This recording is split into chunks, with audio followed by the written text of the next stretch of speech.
Hello friends, आइए आज के साइंस क्लासेस में हम लोग इलेक्ट्रॉन ग्रहण एंथैल्पी या इलेक्ट्रॉन बंधुता या इलेक्ट्रॉन गैन एंथैल्पी के संबंध में चर्चा करते हैं। वास्तव में ये इलेक्ट्रॉन बंधुता क्या होती है या इलेक्ट्रॉन ग्रहण करने पर जो एंथैल्पी मुक्त हो रही है वो क्या होती है, सर्वाधिक इलेक्ट्रॉन बंधुता किस तत्व की होती है, इसके मान कितने प्रकार के होते हैं, प्रभावित करने वाले कारक कौन कौन से हैं, आवर्तता में क्या स्थिति देखने को मिलती है और इनके मान क्या होते हैं। इन बिंदुओं पर आइए हम लोग आगे बढ़ते हैं और समझने का प्रयास करते हैं। वास्तव में इलेक्ट्रॉन ग्रहण एंथैल्पी क्या है? जब कोई भी तत्व अपने अष्टक को पूरा करने के लिए अगर उसके पास 8 इलेक्ट्रॉन नहीं है तो जैसा कि हम लोग पहले समझ चुके हैं कि या तो परमाणु इलेक्ट्रॉन का दान करता है, या तो ग्रहण करता है, या तो साझेदारी करता है। यहां पर हम देख रहे हैं इलेक्ट्रॉन ग्रहण करने की स्थिति। तो कोई भी परमाणु जब इलेक्ट्रॉन को ग्रहण करता है तो इलेक्ट्रॉन ग्रहण करने पर कुछ ऊर्जा मुक्त होती है। उदासीन गैसीय परमाणु इलेक्ट्रॉन ग्रहण करके और ऋण आयन बनाता है तो ऊर्जा मुक्त होती है, और यही मुक्त ऊर्जा की मात्रा जो है वो कहलाती है इलेक्ट्रॉन ग्रहण एंथैल्पी। एंथैल्पी यानी ऊर्जा की मात्रा। ऊर्जा की मात्रा कब के लिए? जबकि कोई परमाणु इलेक्ट्रॉन को ग्रहण करे, यानी इलेक्ट्रॉन ग्रहण करने के बाद मुक्त होने वाली ऊर्जा की मात्रा ही इलेक्ट्रॉन ग्रहण एंथैल्पी या इलेक्ट्रॉन बंधुता कहलाती है। अब ये इलेक्ट्रॉन बंधुता वास्तव में सबसे ज्यादा किसकी होती है? क्लोरीन की। यहां आप आवर्त श्रेणी में देख रहे हैं, ये क्लोरीन है, 17वें समूह का तत्व। ये -349 आप देख रहे हैं, आवर्त सारणी में सबसे ज्यादा मान इसी का होता है। तो किससे इसे प्रदर्शित किया जाएगा? ये माइनस मान होता है इसका, है ना, डेल्टा एच ईजी, इसे दर्शाया जाता है और किलोजूल प्रति मोल से इसको मापा जाता है। इसके मापने के और पैमाने भी होते हैं। एंथैल्पी चूंकि है तो कैलोरी इत्यादि से भी मापा जाता है, लेकिन ये आप देख रहे हैं कि यहाँ पर ऑक्सीजन में हम ले रहे हैं, क्योंकि ऑक्सीजन परमाणु के पास 8 इलेक्ट्रॉन हैं।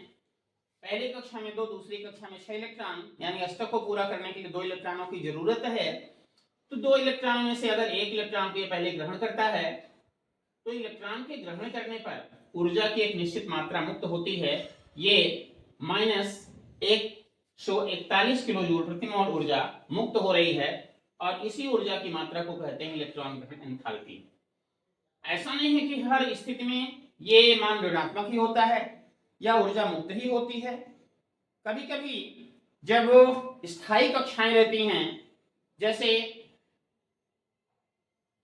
अगर s ऑर्बिटल है उसमें 1 या 2 इलेक्ट्रॉन होंगे, अथवा p ऑर्बिटल है तो उसमें 6 होने चाहिए अथवा 3 रहेंगे, d है तो 5 या 10 रहेंगे, f है तो 7 या 14 रहेंगे।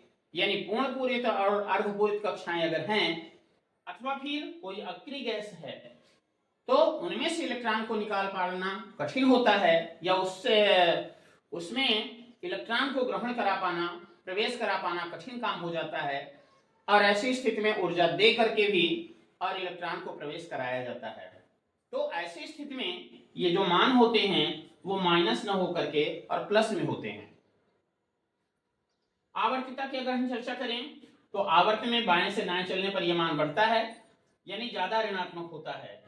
यह आप देख रहे हैं, यहां से ये लिथियम है -60, बेरिलियम का +66 हो गया, क्योंकि इसमें आप देख रहे हैं इलेक्ट्रॉनिक विन्यास में यहाँ पूर्ण पूरित कक्षा है, इलेक्ट्रॉन निकालना यानी इलेक्ट्रॉन को ग्रहण कराना कठिन है, तो ऐसी स्थिति में ऊर्जा देना पड़ेगा, इसलिए मान धनात्मक है।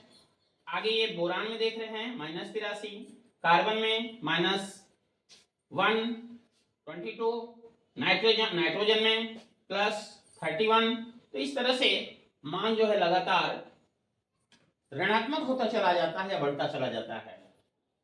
इसी तरह से दूसरी अगर हम चर्चा करें प्रभावी नाभिकीय आवेश की, तो प्रभावी नाभिकीय आवेश एक ही कक्षा में बाएं से दाएं चलने पर बढ़ता है। तो आप देख रहे हैं कि मान लगातार बढ़ रहा है, से भी मान बढ़ता है। ठीक है, परमाणु त्रिज्या बढ़ने से मान घटता है, ये समूह में आपको पता चलेगा। आकार बढ़ने से परमाणु त्रिज्या बढ़ती है और ये मान आप देख रहे हैं कि लगातार घट रहा है, -73, -60, -53, -48, नीचे जाने पर यह मान लगातार घट रहा है। तो परमाणु त्रिज्या अगर बढ़ेगी तो इलेक्ट्रॉनिक ये जो है इलेक्ट्रॉन बंधुता जो है उसका मान घटेगा। इलेक्ट्रॉनिक विन्यास की अगर हम बात करते हैं तो इलेक्ट्रॉनिक विन्यास में आपने देखा कि अगर अंतिम कक्षा जिससे इलेक्ट्रॉन को निकाला जाना है वो पूर्ण पूरित अथवा अर्धपूरित है तो उस कंडीशन में इलेक्ट्रॉन को ग्रहण करा पाना कठिन होता है और ऐसे कंडीशन में मान जो होगा वो धनात्मक हो जाता है। जबकि अगर पूर्ण पूरित और अर्धपूरित कक्षाएं नहीं हैं, जैसा कि आप क्लोरीन और फ्लोरीन में देख रहे हैं, ये अंतिम कक्षा 2p है और ये 3p है, इनमें या तो 6 इलेक्ट्रॉन होने चाहिए या तो फिर 3 इलेक्ट्रॉन होने चाहिए अर्धपूरित होने के लिए, तब ये ज्यादा स्थायी रहेगा। किंतु यहाँ 5-5 इलेक्ट्रॉन हैं, ना तो अर्धपूरित है और ना ही पूर्णपूरित है, अर्थात इसमें इलेक्ट्रॉन को प्रवेश करा पाना ज्यादा सरल है, इसलिए ऊर्जा मुक्त होती है और ऊर्जा मुक्त होने के कारण इनके मान ऋणात्मक होते हैं। इस तरह से सर्वाधिक ऋणात्मक मान जो होता है वो क्लोरीन का होता है, क्योंकि फ्लोरीन के पास इलेक्ट्रॉन को ग्रहण करने के लिए जगह जो होती है बहुत कम रहती है और ये क्लोरीन जो है उसके पास चूंकि इसके 2 कक्षाएं होती हैं, क्लोरीन के पास 3 कक्षाएं हैं, है ना, तो 3 कक्षाओं के कारण इनके पास इलेक्ट्रॉन ग्रहण करने के लिए ज्यादा स्थान होता है ना, और नाभिकीय आवेश तो अधिक होता ही है और उस आधार पर क्लोरीन की जो विद्युत ये इलेक्ट्रॉन बंधुता होती है वो सबसे ज्यादा होती है। इस तरह से आपने देखा कि इलेक्ट्रॉन ग्रहण एंथैल्पी अर्थात कोई भी परमाणु इलेक्ट्रॉन को ग्रहण करने के बाद जो ऊर्जा मुक्त करता है वही इलेक्ट्रॉन ग्रहण एंथैल्पी है। सर्वाधिक इलेक्ट्रॉन ग्रहण एंथैल्पी जो है Cl की होती है, इसे किलो जूल प्रति मोल से मापा जाता है और दर्शाने के लिए डेल्टा Heg से प्रदर्शित किया जाता है।